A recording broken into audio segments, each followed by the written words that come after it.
Assalamualaikum warahmatullahi wabarakatuh. Minasan konnichiwa. Hajime mashite. Watashi no namae wa Fikri desu. Konkai no tema wa doko ikitai desu ka? To Hokkaido wa ima fuyu. Soshite onigiri o hiraku. Happyo shitai to omoimasu. Yoroshiku onegai shimasu. Ya, jadi sekarang di sini saya akan menjelaskan tentang bab 43, bab 44 dan lampiran 18. Ya, pertama-tama saya akan menjelaskan bab 43 yang berisi doko ikitai desu. Kemana kamu mau pergi? Jadi pertama-tama mari kita berlatih menyebutkan beberapa kegiatan liburan agar dapat mengungkapkan keinginan pada saat merencanakan perjalanan yang ingin kita lakukan. Yang pertama ada Safin Oshimas Suru, yang artinya saya akan melakukan berselancar. Jika tidak ada kata suru, maka artinya akan menjadi saya akan berselancar. Ya, di gambar yang kedua ada Daibingu Oshimasuru, yang artinya saya akan melakukan menyelam.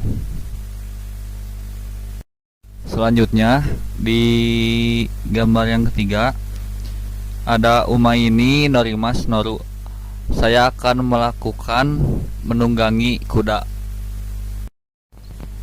Berikutnya kita akan membahas tentang pola kalimat. Pola kalimat yang pertama adalah kata kerja ditambah taides.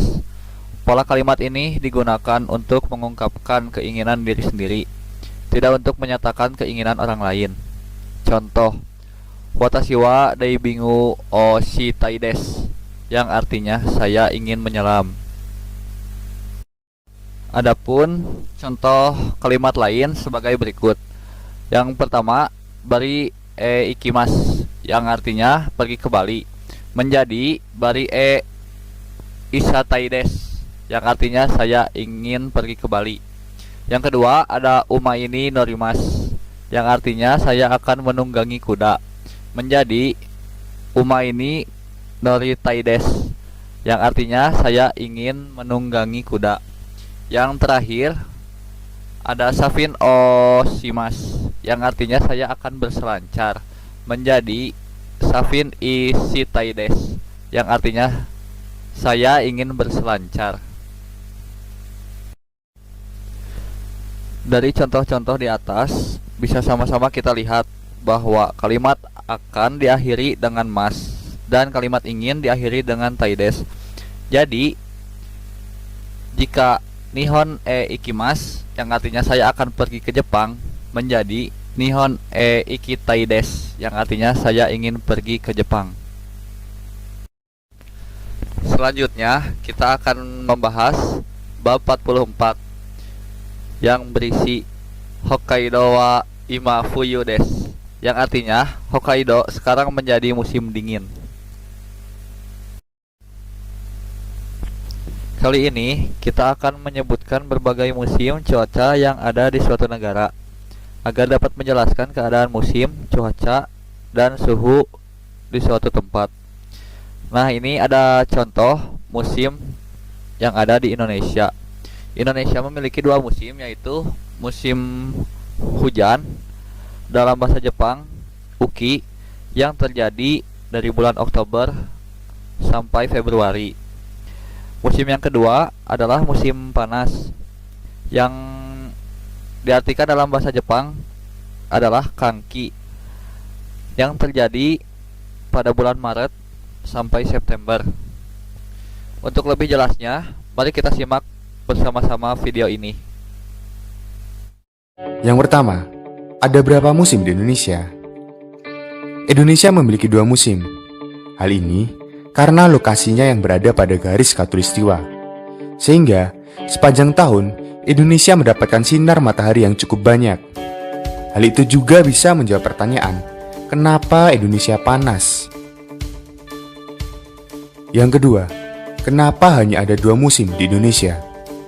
Sebelum membahas lebih lanjut, ada 2 kata kunci yang perlu diperhatikan. Yang pertama angin, dan yang kedua gerak semu tahunan matahari. Apa itu angin? Kenapa angin berpengaruh? Angin adalah udara yang bergerak dari suhu rendah ke suhu yang lebih tinggi. Ini poin pertama yang perlu diingat.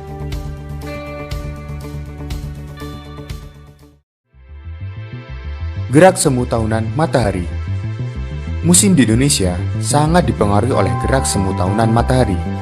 Sederhananya, matahari tidak selalu tegak lurus dengan bumi, akan tetapi posisinya selalu berubah. Coba perhatikan ilustrasi berikut ini.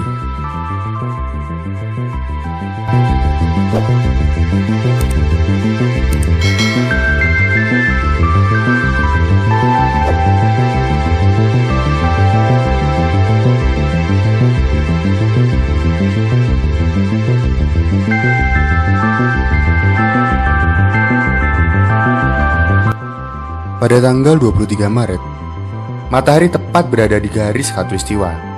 Kemudian, matahari bergerak ke utara.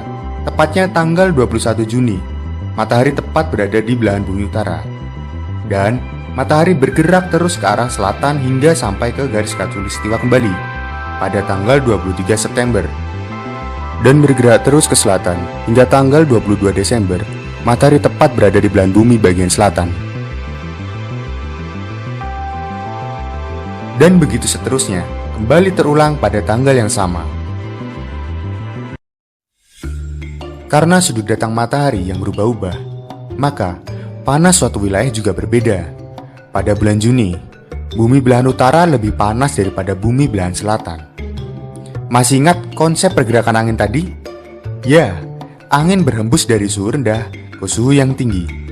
Oleh karenanya, angin berhembus dari arah timur, melewati benua Australia yang didominasi oleh gurun, sehingga angin tidak banyak membawa uap air, atau bisa dikatakan ini angin kering. Normalnya, pada bulan April hingga Oktober, Indonesia mengalami musim kemarau karena adanya angin muson timur dari Australia yang tidak membawa uap air. Pada bulan Desember, belahan bumi selatan lebih panas daripada belahan bumi utara, sehingga angin berhembus dari barat melewati Laut Cina Selatan dan membawa banyak uap air menuju Indonesia, yang mana ketika sampai di Indonesia menyebabkan musim hujan. Biasanya terjadi pada bulan Oktober hingga bulan April. Itulah penyebab kenapa Indonesia hanya memiliki 2 musim dan tidak memiliki musim dingin yang menyebabkan adanya salju. Kalaupun Indonesia ada salju, tentu sudah jadi lokasi film dari Do you wanna build a snowman? Come on, let's go and play.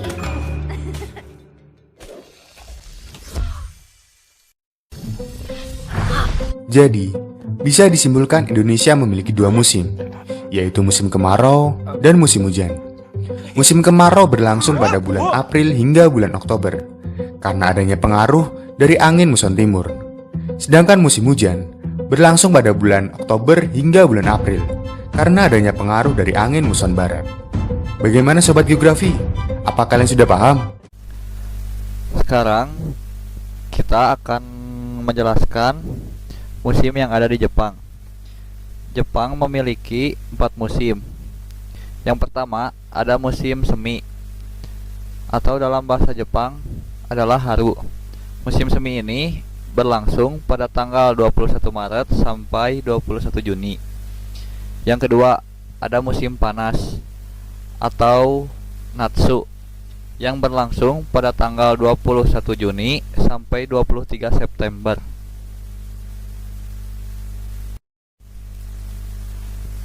Selanjutnya ada musim gugur atau aki, yang berlangsung pada tanggal 23 September sampai 21 Desember.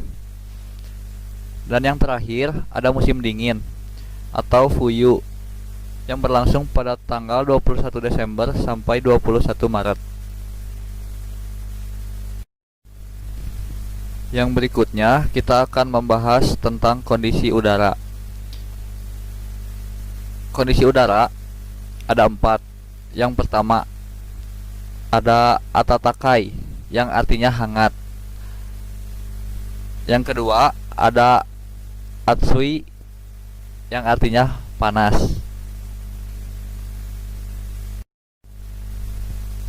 Yang ketiga ada suzushi yang artinya sejuk. Dan yang keempat ada samui yang artinya dingin.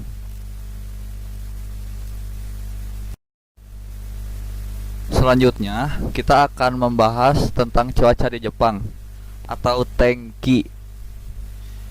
Yang pertama ada harete imas yang artinya cerah.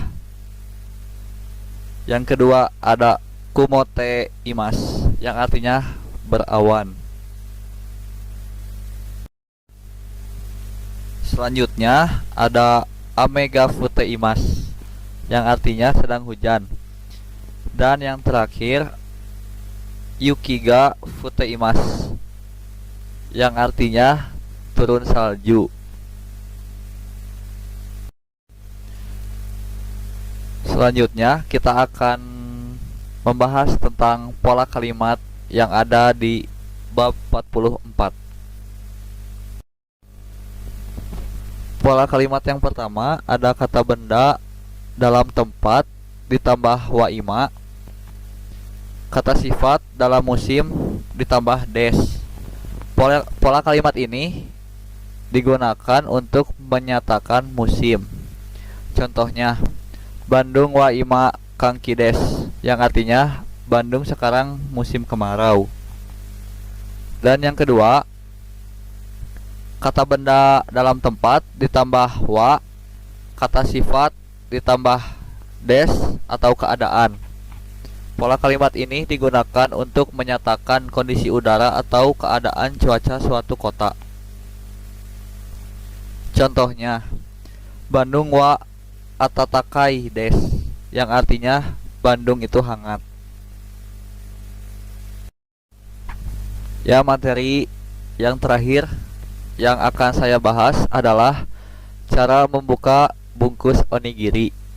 Mari kita simak video yang akan saya tampilkan bersama-sama.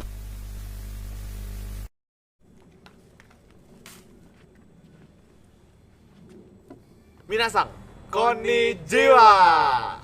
Oke, hari ini kita akan menunjukkan cara membuka dan cara makan onigiri yang benar.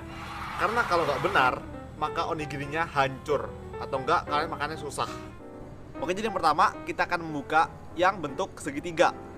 Untuk membuka yang bentuk segitiga, kalian harus mengikuti urutan yang ada pada plastiknya. Jadi ada angka 1, angka 2, dan angka 3. Pertama, kalian harus buka mulai dari angka yang pertama, terus angka yang kedua, lalu yang ketiga. Oke, jadi langkah pertama adalah yang angka 1 ini. Kita tarik gini sampai habis. Tarik sampai ke belakang. Oke, sudah copot. Berikutnya adalah angka 2 yang ini. Kita tarik ke samping sampai copot. Nah, gitu. Nah, balikin dulu supaya nggak kotor, supaya nggak kena tangan gitu. Terus berikutnya yang ketiga ditarik ke kiri gini. Nah, jadilah soto onigiri yang sempurna. Hai minasang, watashi kara no happyo wa ijou desu. Go seicho arigato gozaimasu. Sayonara. Wassalamualaikum warahmatullahi wabarakatuh.